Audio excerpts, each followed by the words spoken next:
আশুরা মিনাল মুহাররামের রোজা রাখার জন্য আদেশ করছি, কিন্তু তোমরা একটি রাখবে না। আমি মদিনায় গিয়ে দেখলাম ইহুদিরাও আশুরার রোজা রাখে। সুবহানাল্লাহ, জোরে কর না। আল্লাহর বন্ধু বলেন, ইহুদিদেরকে জিজ্ঞাসা করলাম তোমরা রোজা রাখছো কেন? ইহুদিরা বলে, নবী গো, আপনার উপরে তো ওহী নাজিল হয়েছে।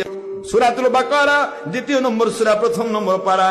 আল্লাহ পাক বলে দিলেন, ওই সময়ের কথা, যেই সময়ের কথা তোমরা স্মরণ করো। ওয়াইদ ফারাকনা বিকুমুল বাহরা, তোমাদের জন্য আমি মুসা নবী আলাইহিস সালামের জন্য, উম্মতের জন্য আমি একটা নয়, দুইটা নয়, 12টা রাস্তা বানিয়ে দিলাম নীল সাগরের ভিতরে, মতান্তরে লোহিত সাগরের ভিতরে।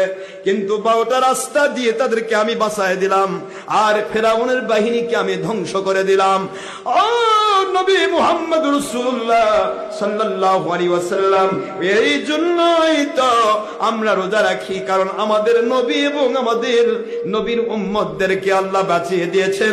এই দিনটা ছিল আশুরা মিনাল মুহাররাম, আশুরার দিনে, এই জন্য আমরা আশুরার রোজা রাখি। হুজুর বললেন, তোমরা ইহুদি রোজা যদিও রাখছো, কিন্তু পরের নবীকে মানা তোমাদের জন্য ফরজ ছিল, মানলে না। এই জন্য তোমাদের আমলের সাথে আমার উম্মতের আমল মিল হয়ে যাক আমি চাইব না। আল্লাহর বন্ধু বললেন, ইহুদিরা একটি রোজা রাখে, তোমরা আগে অথবা পরে আরো একটা বা দুইটা রোজা মিলাইয়া দাও।